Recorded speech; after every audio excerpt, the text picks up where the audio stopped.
Hello. Welcome to... Okay. Hello and welcome. Welcome to the final episode of Thinking Like a Lawyer for the year 2020. The year of our Lord, 2020. Yeah. It's been... Well, isn't that a thing like people used to say? You can say that. People used to say that, I feel I think we generally go with of the common era or something like that in order to, not be as... Sure, religious. Yeah. Well, listen, the religious right's taking over the world. I'm just getting on board. We believe in separation of church and podcast here, so we're going to go with that. So 2020's been a thing. It has, and guess what? We're going to talk about it because this is our last episode of the year. We thought we would do a year in review episode. In the past, when Ellie was my co-host, we would do the awards show, but we didn't do that, mostly because we were lazy and didn't think of it and didn't think of awards. I was wondering what you were going to say. In fairness, I feel like this entirely falls on you. You're the only one who's ever done an award show for Thinking Like a Lawyer podcast. So I'm going to say this was your fault. Right. Well, when in doubt, by the way, it's always Joey's fault. It was. Yeah. Okay. Fine. It wasn't as though it was like a real awards show. It was just that was the conceit, right? That was the conceit to do year-end stuff. We would be like, and Lawyer of the Year would be and then we'd give it to somebody we're making fun. Above the Law literally has a voting thing. Fair you enough. Can actually vote on Lawyer. Yeah, and I guess we will talk about that in a minute, perhaps. But first, I guess, just before we roll anything out, always thanking our sponsors, LexisNexis, Interaction, Contract Tools by Paper Software, and Lexicon. So I guess we'll... okay, here's the thing. Yeah. 2020 has been about 700 years long. Really? So, yes. I think that's an actual mathematical formula. So... Well, you know what? You should probably not have it be 700 years long. You should try to save some time. And if you work with contracts and don't use contract tools, you're missing a lot. Save time, make more money, and do a better job for your clients with Contract Tools by Paper Software. Contract Tools is the most powerful word add-in for working with contracts. Thousands of lawyers all over the world rely on Contract Tools every day for every kind of deal. Visit papersoftware.com to watch a demo and get a free trial. As a special offer to podcast listeners, use coupon code LTN2020 and get 1 month free. That's papersoftware.com and LTN2020. Slick. Yeah. Slick. Yeah, okay, I'm a professional. So the big reason why 2020 has felt ridiculous is because of, obviously, COVID-19. Yeah, so if we're going to talk, so we're going to go into the kind of big stories of the year. I think that's fair. We can totally do that. So I think the biggest story of the year, this shouldn't shock anybody, is the pandemic. And from our perspective at Above the Law, the pandemic's impact on the legal industry, in particular with law firms. It's been a roller coaster. Walk us through like the life cycle of law firm business. Well, even before, law firm business. Yeah. I mean, because there were other sort of right. Yes, COVID-19 related stuff, but kind of one of the biggest stories when you're talking about big law firms and COVID-19 was a lot of austerity measures happening. Not every law firm, not by a long shot actually, but a lot of law firms had to make some cuts in order to make sure that they were still profitable this year. That included partner distributions that were either delayed, reduced, depending on the law firm. Salary cuts happened. A lot of folks used the opportunity to lay off or furlough staff. And we even had some associates and partners that were laid off, or that kind of insidious thing that the legal industry is known for, stealth layoffs, when it's not kind of an official layoff, but folks are asked to see themselves out the door. Yeah, usually it's a disguised performance firing. Right. Is usually how it works. Right.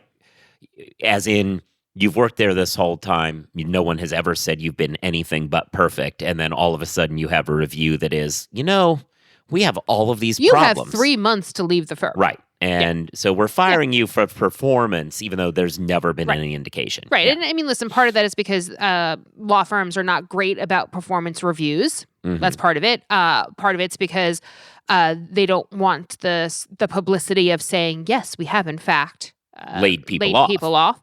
So and it's kind of incumbent on publications like ours to kind of have tipsters and hear about it. And we did report on a couple this year. But it's also kind of changes the motivation, right? If you're told that you are being laid off for performance reasons, or being fired for performance reasons, that makes people less likely to talk about it, right? And the whole thing is the only way that these things see the light of the day is by word of mouth, by hearing about it, by tipsters. And if you're like, oh no, it's because I was terrible. Never mind, I billed X number of hours. Never mind that I've never had a negative performance review before right now. Right.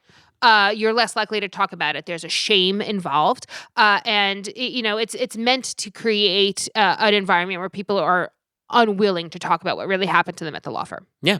Well, and it's doubly bad, I think, because it's fair to say that at a lot of these higher end law firms where this happens, these are lawyers who probably have never been told they aren't perfect at any point in their life, right? Like they excelled their entire career. Yeah. Like they had to have gone to an excellent law school. Right. They had to have done well at an excellent law school, and yet here they are for the first time in their lives being told that they're not good enough. So it absolutely it builds upon that kind of shame-inducing mentality to try to cover up what's really happening at the firm. Yeah.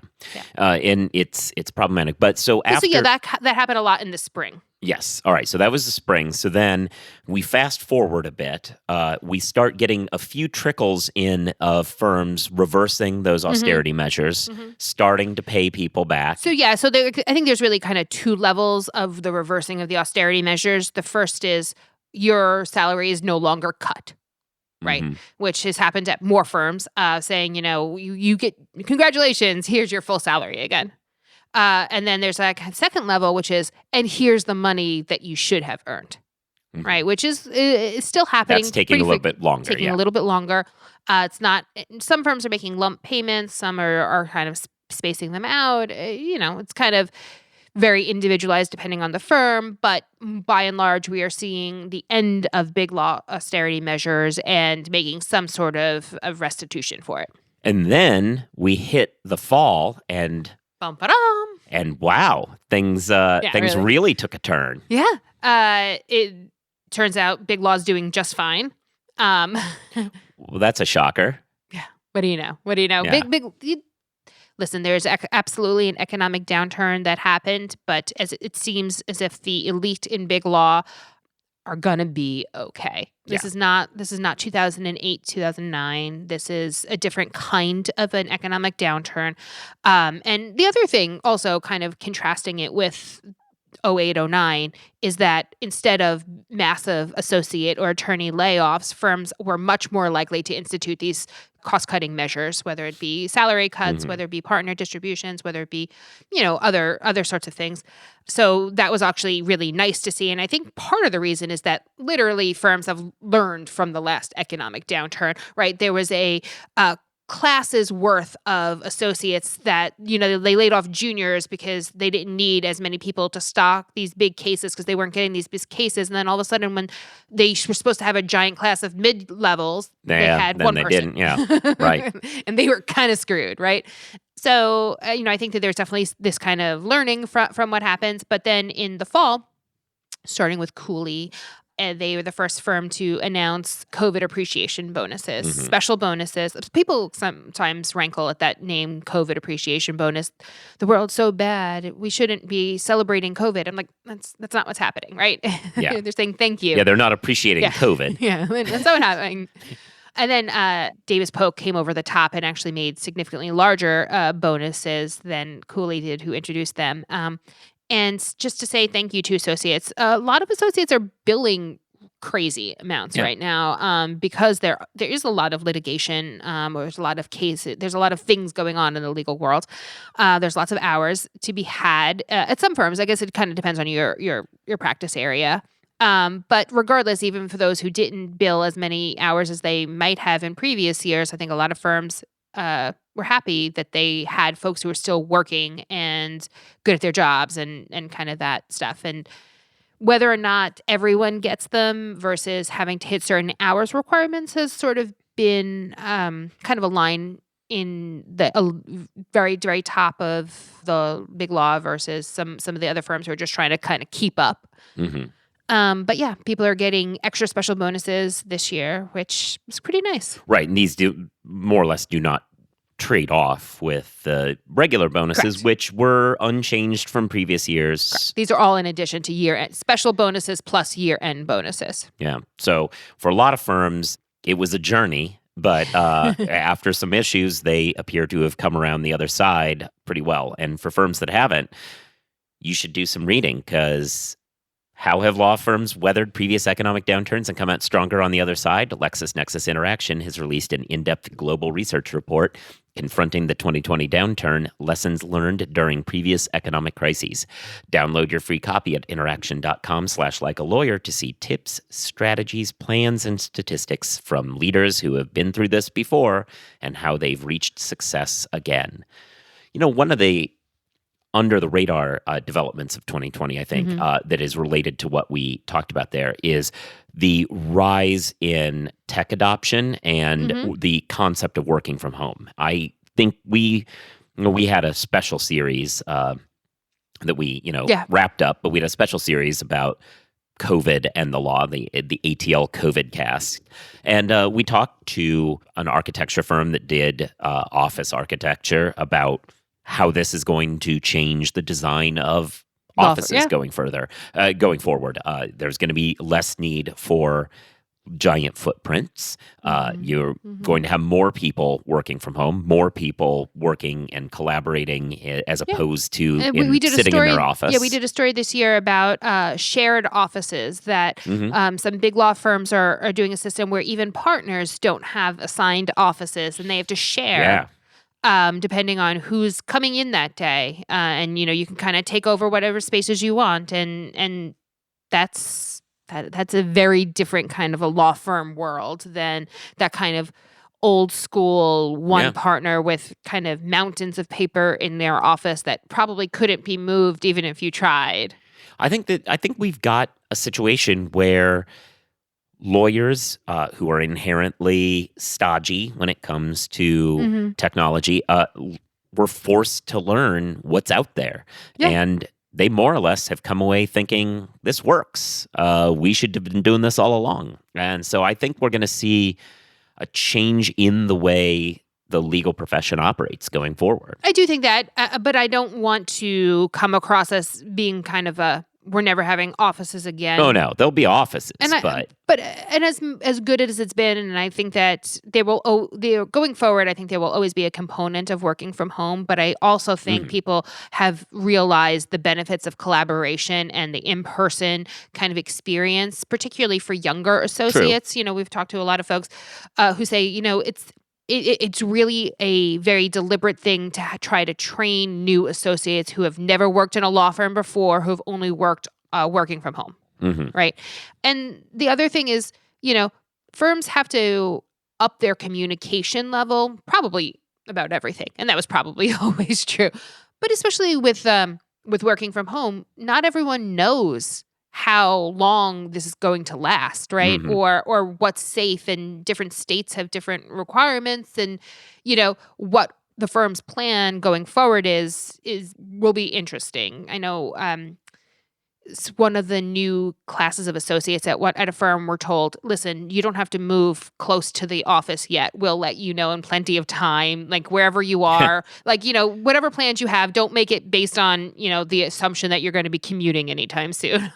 So I thought that was kind of a way to make sure that your communication is kind of the A level, Well, speaking of COVID, we also had a major super spreader event at the White House that put the president of the United States into the hospital for a week. Why did we have a super spreader event? Because unfortunately, Ruth Bader Ginsburg passed away. And her final request was not honored.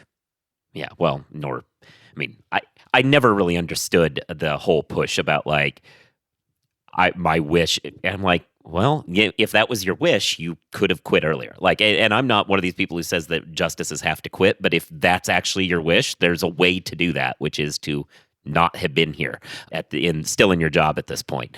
Once you are, you kind of have turned it over to fate. And so that's bad. But I've always taken the stance that one of two things was true. Either Merrick Garland should be on the Supreme Court and ACB should be, or Gorsuch should be on the Supreme Court and somebody else should have this seat. You can't have both ways. I think that's true. I definitely think that's true. That's my issue. I think that writing that at the time that Merrick Garland has already been denied his seat, I think it is within the fair bounds of fairness to say he should. Well, right, that exactly. The winner of the election should have been able to appoint the replacement to RBJC. Right. At the point that was the standard, that's what should have been lived by. Correct. But hypocrisy reigns, and so here we are. Welcome to 2020, y'all. Yeah. Or say goodbye to 2020, I suppose. But yes, Amy COVID Barrett was nominated. Yeah. That's the nickname we gave her, yes. Yeah. It's for a awesome reason, because she, gave the president a deadly disease. Probably not her, right? But somebody at her mere being created the circumstances that did this. Yes. Correct. Yeah. So there was Amy Coney Barrett. Yeah. They had a what was it? Some sort of a ceremony outside and no masks, and everybody was on top of each other, packed in, and I don't even remember the total numbers of folks who were infected that they could trace back to that event, but it was like it was a lot. It was a lot. Anyway, so we have a new Supreme Court justice. That's a pretty big story for 2020 in the legal world. Yeah, it's going to be awful. I think that's right. It is a big story. It has already proven to be awful. Speaking of COVID, she has already been the deciding vote to rule to allow people to challenge public health edicts as unconstitutional because which is terrible. Why have public health? Yeah, and the thing that's really annoyed me about all of this is, I wrote an article saying that I thought she was going to be a terrible justice, and I'm already been proven correct, as you've pointed out. But people were saying that this is some sort of an attack on religious identity or something like that because she's Catholic. Spoiler alert, so am I. So is Sonia Sotomayor. Yeah. You can still be Catholic and not think that the way that we have to rule our country is a particular way. Also, to be clear, the Pope has said she was wrong. Yes. The leader of said religion has already said that's not she's not wrong. what we have to do. It is true though, and this is another trend I think that probably was developing before 2020, but I think we're going to start seeing more and more of, which is this one-sided sword of utilizing the idea that somebody is religious as a offensive argument for why they can do whatever they want. Religion, that's why we can't have public health. Religion, that's why they can be on the Supreme Court despite having a series of insane views.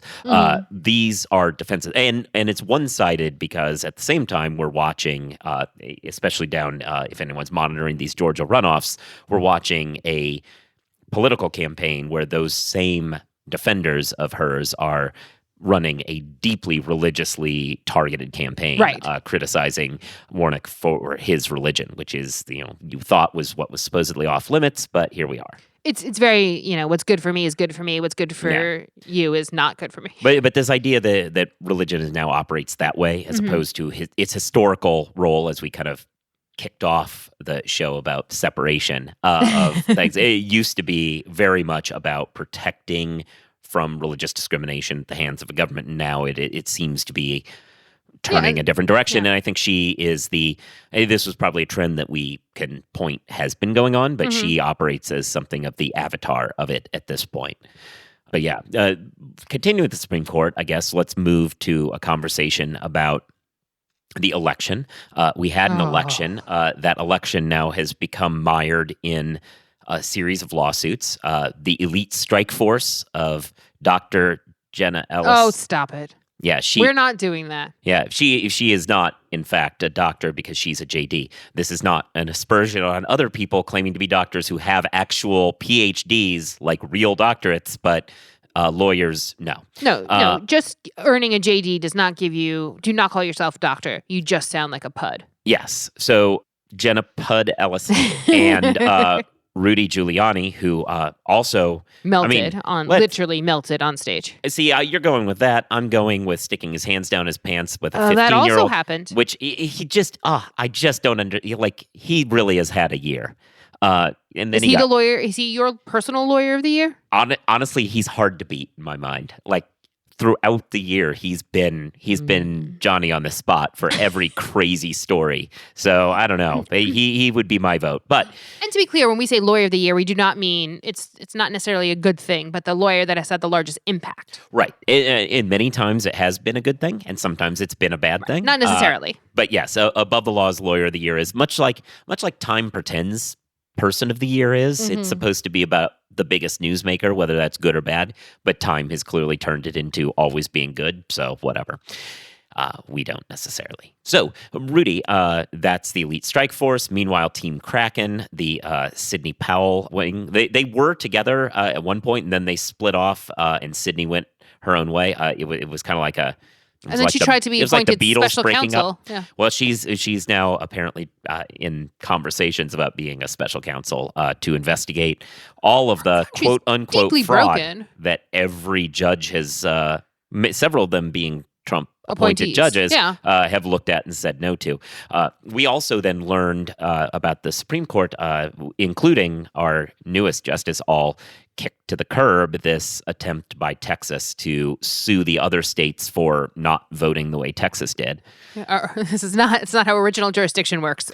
Yeah, well, in fairness, I kind of sided with Alito and Thomas on this one. They said they also thought the case was meaningless, but they said that we should at least have to grant the request given that to file to the extent that it's original jurisdiction, which I think it probably was. A state suing another state seems like a textbook that. But yes, it was somewhat frivolous. That gave rise to a conspiracy theory that I don't know if you've checked this out. I tend not to check the latest conspiracy theories. Yeah, the latest conspiracy theory is that the Supreme Court, behind closed doors, were screaming at each other about this case, with Roberts demanding that they had to kick it to avoid riots and so on, which was news to the Supreme Court, who has not actually met in person in months. I was gonna say, they're all old. They know what COVID does. Yeah, no, so yeah, but the Supreme Court has managed to be at the center of wide conspiracy theories over the last few days. So it's been a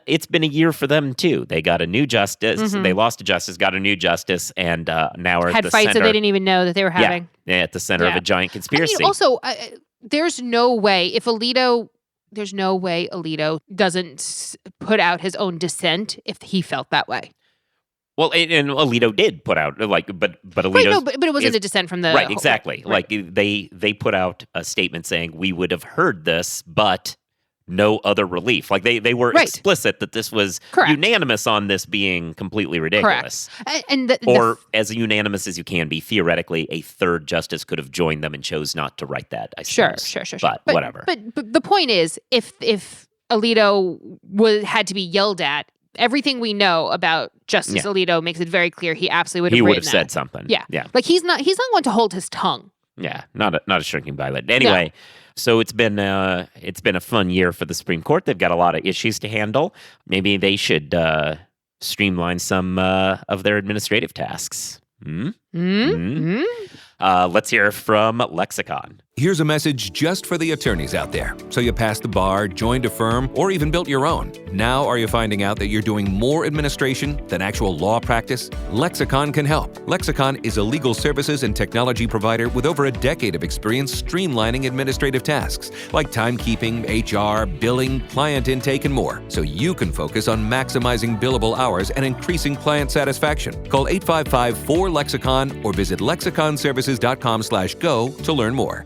So I guess on top of that, coming off of the Supreme Court, I guess the Attorney General is gone now. Maybe? No, he resigned last week, so he's gone now. But he really had a year. You know, that's another nominee for a not great but still Lawyer of the Year. That's a good point. And frankly, him having to resign right before losing power probably might have put him over the top. Anyway, yes, so Bill Barr, we hardly knew ye. He is he had the whole run with the authorizing tear gas on protesters outside the White House. He has overseen a series of internal moves at the Justice Department that, frankly, put the Justice Department behind eight ball. Whoever takes over that job next, which Good luck. Yeah, good luck clearing out that mess.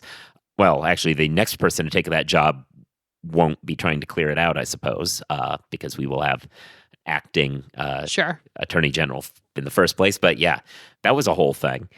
That was life. Yeah. Yeah, no, like I don't even know how much to get into the bar stuff, but it was a thing, and it raised to the point where high school students were trying to get his honorary degrees pulled from him and stuff, or not honor, like his special place of honor within the school pulled.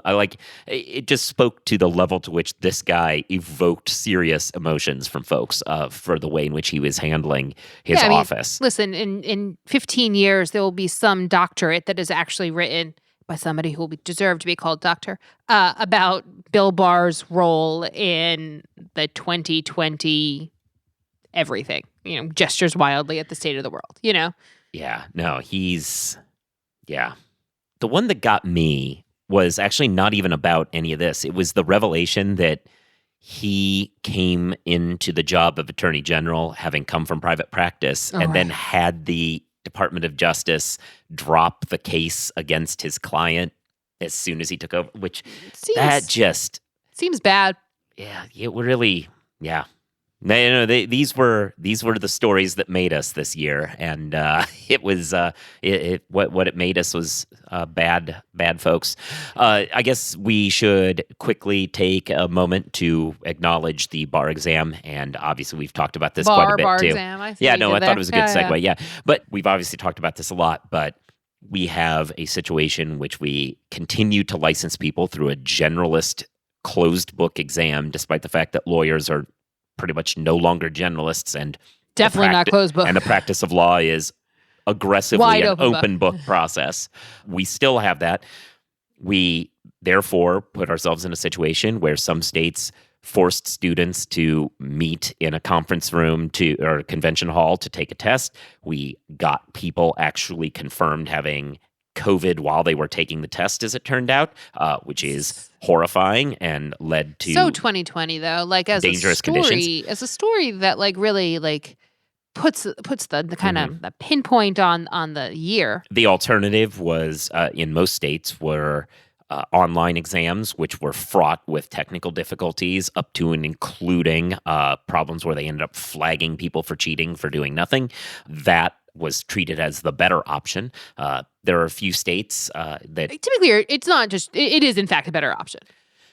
Yes, but I mean, there's sliding scale of awful. Being relatively better here does not get you clear. There were a couple states that joined diploma privilege, which obviously has been going on in Wisconsin for quite some time and works. But we do have Utah and Oregon and Washington joining in. There's a kind of a hybrid system in D.C. And there was and I guess Louisiana also took some steps to make it better as an emergency. So good for them. We had a show earlier this month, actually, where we talked about a new study that looks at alternatives to how we go about licensing. Is that really this month? Pretty sure. Maybe not. Maybe it was November. Point is, you should be listening to every episode of this show, so you'll find out. You probably I just meant like time has been a thing this year. Yeah, but we did have a talk about how there are studies out there, attempts to use this unfortunate crisis as an opening to revisit why we do the things we do.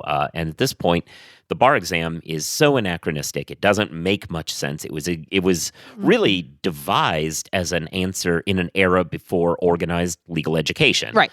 You wanted to do this, you take a bar exam to prove that you know something about law. Well, now we have degrees proving that you know something about the law. So what is the point of the exam? And I think the point, one would say, is to prove there's minimum competence, but it is not a minimum competency exam. A minimum competency exam would be like the driver's exam, where you have to get an 80%.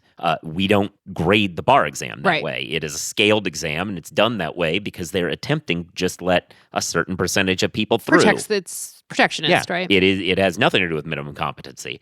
And so it's a problem. There are other people looking at it. Maybe that's a theme that comes off of COVID, is that it has opened the door potentially to this. Hopefully, something good might happen. Hopefully the momentum on it will continue after this is over. We'll see. Well, we can kind of end our year in review on a good note. Okay. Which is that, all the terribleness of COVID, one of the early folks who publicly came forward with their struggle against the disease was Above the Law's own founder, David Latt. That's true. He was in the hospital for several weeks. He was intubated, everything, but he's come out the other end. Yes. He appears to be, he's doing well. He's still writing for Above the Law. So you can read him on the Above the Law pages. And, it's kind of the good kind of capper that, as terrible as this disease has been, there's still hope. Yes, that is true. Excellent point. With all of that, I guess we'll be done, and we'll see you all again in 2021. It's got to be better.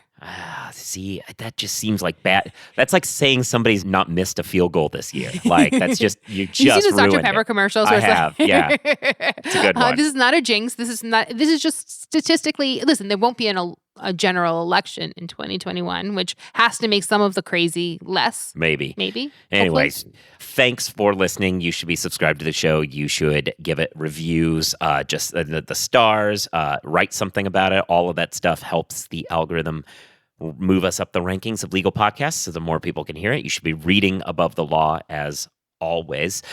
You should be following us on social media. I'm at Joseph Patrice. She's at Kathryn1, the numeral 1.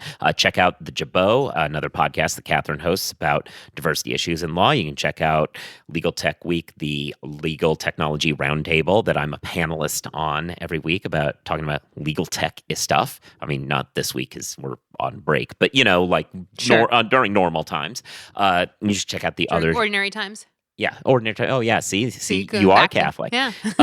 There are other offerings from the Legal Talk Network.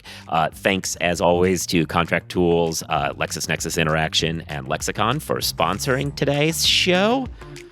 And yeah, another year in the books. We will see you on the other side. Happy New Year! Yay.